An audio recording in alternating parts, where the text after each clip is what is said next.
15/6/2025 ಮೈತ್ರಿ ಕಲಾತಂಡದಿಂದ ವಿಶ್ವ ಪರಿಸರ ದಿನಾಚರಣೆಯ ಅಂಗವಾಗಿ ರಾಜ್ಯ ಮಟ್ಟದ ರಾಷ್ಟ್ರಕವಿ ಕುವೆಂಪು ರತ್ನ ಪ್ರಶಸ್ತಿಯ ಪ್ರದಾನ ಸಮಾರಂಭ ಮತ್ತು ಸಾಂಸ್ಕೃತಿಕ ಕಾರ್ಯಕ್ರಮವನ್ನು ಭಾನುವಾರ ಬೆಳಗ್ಗೆ 9 ಗಂಟೆಗೆ ಉದಯಭಾನು ಕಲಾಸಂಘ ಗವಿಪುರ ಸಾಲು ಛತ್ರಗಳ ಎದುರು ರಾಮಕೃಷ್ಣ ಮಠ ಬಡಾವಣೆ ಇಲ್ಲೇ ಬಹಳ ಅದ್ದೂರಿಯಾಗಿ ಸಂಸ್ಥೆಯ ವಿದ್ಯಾರ್ಥಿಗಳಿಂದ ನೃತ್ಯ, ಸಂಗೀತ, ಭರತನಾಟ್ಯ, ನಾಟಕ ಇನ್ನೂ ಹಲವು ಕಾರ್ಯಕ್ರಮಗಳನ್ನು ನೆರವೇರಿಸಿದರು.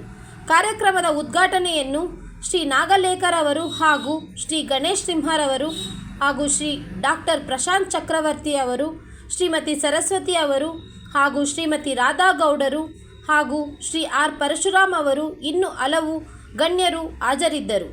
ಹಾಗೂ ಕಲಾವಿದರು, ಜಾನಪದ ಹಾಡುಗಾರ, ಉಪಾಧ್ಯಕ್ಷರು ಮತ್ತು ಸಂಸ್ಥಾಪಕ ಶ್ರೀ ಕನಕ ಕ್ರೆಡಿಟ್ ಕೋಆಪರೇಟಿವ್ ಸೊಸೈಟಿ ಇವರಿಗೆ ಮೈತ್ರಿ ಕಲಾ ತಂಡದಿಂದ ರಾಜ್ಯ ಮಟ್ಟದ ರಾಷ್ಟ್ರಕವಿ ಕುವೆಂಪು ರತ್ನ ಪ್ರಶಸ್ತಿಯನ್ನು ನೀಡಿ ಗೌರವಿಸಿತು.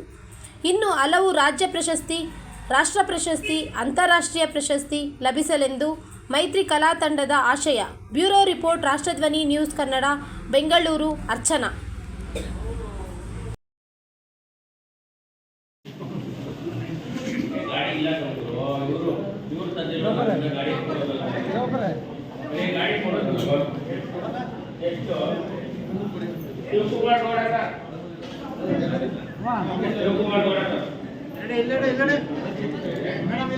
ಹೋಗ್ತೀನಿ ಸ್ವಲ್ಪ ಇಲ್ಲಡೆ